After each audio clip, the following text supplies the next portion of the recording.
сәлеметсіздер ме? Бүгінгі оқыту бейнеролигінің тақырыбы Қазақстанның экологиялық саясатында жүзеге асырылып жатқан ең маңызды реформалардың бірі кешенді экологиялық рұқсат жүйесі. Ұзақ жылдар бойы елімізде табиғатты қорғау саласы ескі жүйе бойынша реттеліп келді. Операторлар қоршаған ортаға эмиссиялар үшін жеке рұқсат алып, белгіленген лимиттерді сақтаумен ғана шектелетін. Бірақ бұл жүйе экологиялық мәселелерді толық шешуге мүмкіндік бермеді. Өнеркәсіптік шығарындылар мен төгінділер азаймай, қоршаған ортаға түсетін салмақ сақталып, көп жағдайда кәсіпорындар өндірісті жаңғыртуға емес, талаптарды формалды түрде орындауға көңіл бөлді. Уақыт өте келе қоғамның экологиялық жағдайға деген талабы күшейді. Әлем елдері өндірісті экологияландыруға, ресурстарды тиімді пайдалануға және зиянды шығарындыларды азайтуға басымдық бере бастады. Осыған байланысты Қазақстан да халықаралық тәжірибеге сүйене отырып, экологиялық реттеу жүйесін реформалау қажеттілігіне келді.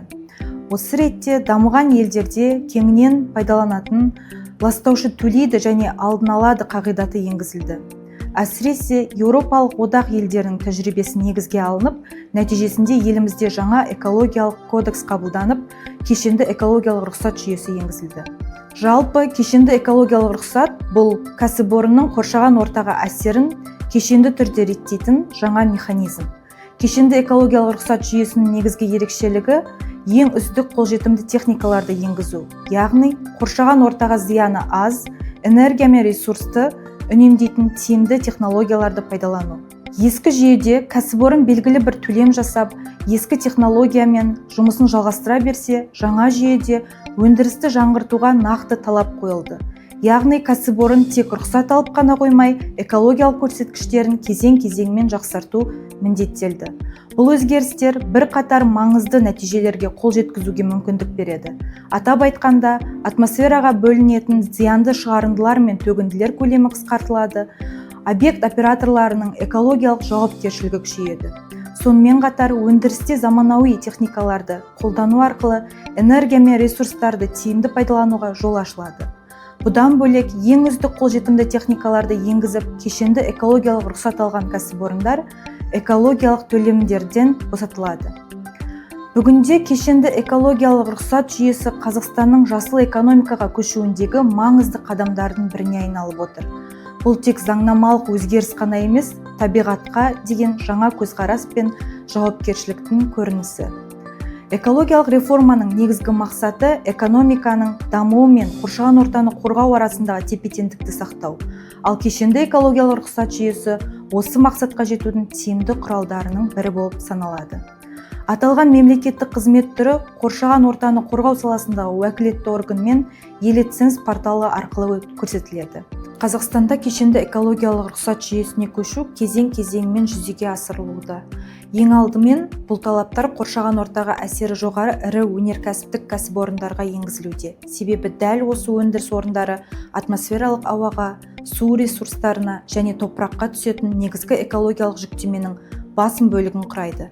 Сондықтан жаңа жүйе ең алдымен энергетика, металлургия, мұнай-газ, химия, тау-кен салаларына бағытталған. Кешенді экологиялық рұқсат алу үшін кәсіпорындар өндірістік процестеріне талдау жүргізіп, қолданылатын технологиялардың тиімділігін бағалайды. Сонымен қатар халықаралық тәжірибеде қолданылатын ең үздік қолжетімді техникалармен салыстыру жүргізіледі. Соның негізінде кәсіпорын қоршаған ортаға әсерді азайту бойынша нақты іс-шаралар жоспарын әзірлейді. Жаңа жүйенің тағы бір маңызды ерекшелігі ашықтық пен қоғамдық бақылаудың күшеюі. Қоғам мен азаматтар экологиялық ақпаратқа көбірек қол жеткізе алады. Бұл өз кезегінде кәсіпорындардың экологиялық жауапкершілігін арттырып, табиғатты қорғау мәселесіне барынша ұқыпты қарауына ықпал етеді. Сонымен қатар, кешенді экологиялық рұқсат жүйесі тек табиғатты қорғауға ғана емес, экономиканың бәсекеге қабілеттілігін арттыруға да мүмкіндік береді. Өндірістердің технологиялық жаңғыртылуы энергия шығынын азайтып, ресурстарды тиімді пайдалануға жағдай жасайды.